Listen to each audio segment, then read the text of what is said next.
College admissions scandal, which snared celebrities and CEOs and big-time folk, once again spotlights the pressure and the cost of getting into college, getting into a big-time college.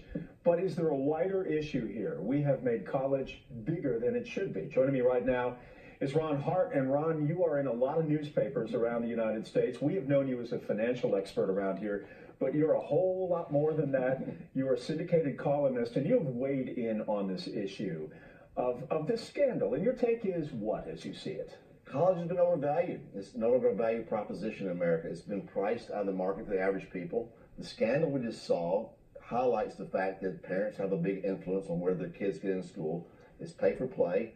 It's been devalued, and I think people need to learn a trade, get a job. There's honesty and good hard work, and it's been devalued in America. But it's not very sexy, and we don't hear that from a lot of families, no matter where they are on the economic scale in the United States. You don't hear a lot of people saying, you know, you should go learn refrigeration repair. You can make a great living until you're 75 years old, right? And you can have a six-figure salary if you hit it right. Yeah, we need another English major out of a public school. We don't need that. But that's what we hear socially. And right. I don't you think there is a cultural pressure in the United States that somehow or other you always want to aspire toward what's called a white-collar job? Sure. It's an article of faith in America that your kids are a reflection of you. And you say, hey, my kid's at Yale, my kid's at Georgia or Georgia Tech. It's a reflection on you, right? So parents push their kids, and the kids don't necessarily want to go there. In the old days, during Thomas Jefferson's time, they would drive in a horse-driven carriage, 500 miles at 5 miles an hour to go study at a college. They really wanted to learn. These kids today, they want to go party. I think this scandal in Hollywood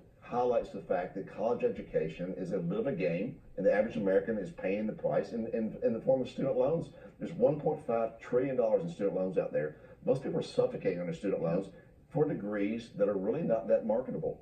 I'm still paying off my stepdaughter's college 14 or 15 years later. Can I tell you that? Should I not admit that? What was her major? Her major was education. She is a teacher doing good for people. Yeah, she is good. Not making a lot of money doing it. I know. So why pay a lot for it? Education, look, I could teach math in the dirt with a stick. I don't know why the cost of education has gone twice the rate of inflation. Ron Hart, always great to have you here, and we're going to be sort of mining your view of the world from your syndicated columns here in the weeks and months ahead. It'll be fun. All right. Thanks.